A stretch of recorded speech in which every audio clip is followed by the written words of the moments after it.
Создание семьи – важный и ответственный этап в жизни каждого человека. Как найти вторую половинку? Особенно сейчас, в 21 веке, когда у людей все меньше свободного времени.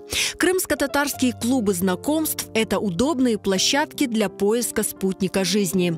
Один из популярных клубов знакомств – «Кысмет», который работает около 5 лет. На создание клуба руководителя Сусану Ханум подтолкнула личная проблема.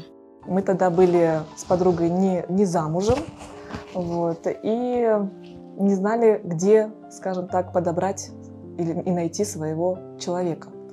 Начали ходить по всем мероприятиям, посещать, где не могли найти никого. И мы решили создать свою площадку, где будут знакомства проходить в непринужденной обстановке. И вот там мы обе познакомились и нашли свои судьбы.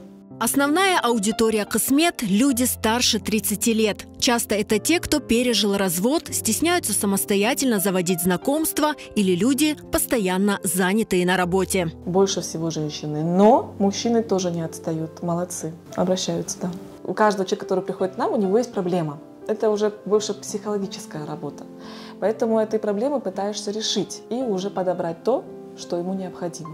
В крымско-татарском клубе знакомств «Кысмет» все конфиденциально и индивидуально. Найти достойную пару здесь поможет ряд специалистов. В анкете есть вопросы, касающиеся его самого лично, и вопросы, касающиеся того человека, которого они ищут. И на основании этих данных, и особенно на основании личного общения, ты понимаешь, кого с кем можно совместить. Если я такого человека нашла, то я также совмещаю его и по гороскопу.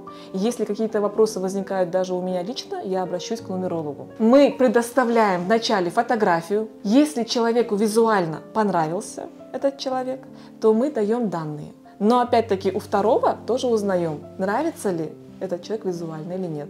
Ава Шерфе Ханам уже 7 лет помогает одиноким создать семью. У нее в работе более 2000 анкет. На счету Авы Шерфе Ханам сотни пар, которые нашли друг друга. Для нее самый важный принцип – только крымско-татарские семьи. Раньше в Узбекистане тойлар пришелся, эпсы бирблерин көреді. Где они? Работа, дом.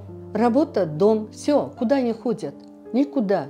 У нас такой менталитет. Вы же понимаете, что это такая большая ответственность. Это очень огромное. Да. Вы чувствуете эту ответственность? Да, я вообще очень чувствую, да. И очень душа радуется, когда пара совмещается, когда они образовывают эту пару, и у них серьезные намерения. Это прям вдохновляет на движение вперед. А были какие-то очень необычные запросы? Прям. Машина, дом, дача. Это необычные? Это чтобы Хайнана не было рядом, чтобы отдельный дом. Когда общаешься с девушками, они говорят о том, что парни ленивые, ничего не хотят делать, ухаживать не хотят, цветы дарить не хотят, на свидание звать не хотят. А парни говорят о том, что девушки меркантильные. Но что плохого в том, что эта меркантильная девушка хочет хорошее будущее для своих детей? От скольки до скольки лет вот у вас сейчас? От 18 у меня даже один жених есть, 92 года. Знаете, вот действительно, ему тоже несколько человек, несколько женщин. А вот какие у него требования? Чтобы была рядом с ним бабушка, чтобы жила вот вместе. Им уже ничего не надо, просто рядышком, чтобы был человек. Им тоже скучно. Бреу йохтер, чтобы бреу хавечмеги, беседа, то все. Но почему-то пары не захотели нам давать интервью. Можно, с одной стороны, их понять, потому что многие стесняются признавать, что они познакомились скажем так, с нашей помощью. Потому что это не принято в нашем обществе. Не принято обращаться в клубы знакомств, в брачное агентство. И опять-таки молодой возраст, он такой, что многие сами хотят знакомиться без посторонней помощи. А тем более говорить об этом на камеру, что мы познакомились в клубе знакомств или в брачном агентстве. Это интимно, и выносить это на вот так всеобщее обозрение не каждый согласится. Мы вышли в места компактного проживания крымских татар с вопросом, знают ли они крымско-татарские группы знакомств и обратились бы они к ним для создания семьи. Наверное, да. Нужно общение в реальном мире, мне кажется, чтобы понимать, не только слышать человека, читать, а видеть его поступки. Это очень важно. поступки за себя говорят. Я считаю, что на сегодняшний день социальные сети настолько развиты, и я бы, например, согласилась бы, конечно, завести знакомство. Нет. Все равно хочется первое знакомство, чтобы было именно вживую. Просто как-то непривычно для меня даже сегодня, в 23-м году, мне немного непривычно знакомиться в интернете. Ну, там много очень обманывают. Есть ли люди, которые сидят там чисто ради того, чтобы получить что-то бесплатно.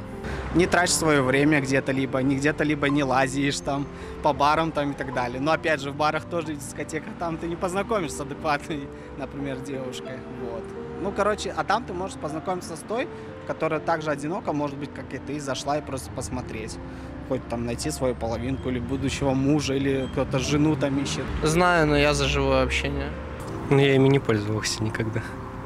Я просто про них слышал. Крымско-татарские клубы знакомств «Хасмет» и «Алтын-Бешик» ждут всех желающих создать семью. Призываем всех обращаться в наше брачное агентство «Хасмет». Если у вас есть какие-то проблемы личностного характера, у нас есть психолог, который может вам помочь. Если у вас есть вопросы по совместимости, у нас есть нумеролог, который может вам помочь в совместимости. Поэтому обращайтесь, всех ждем.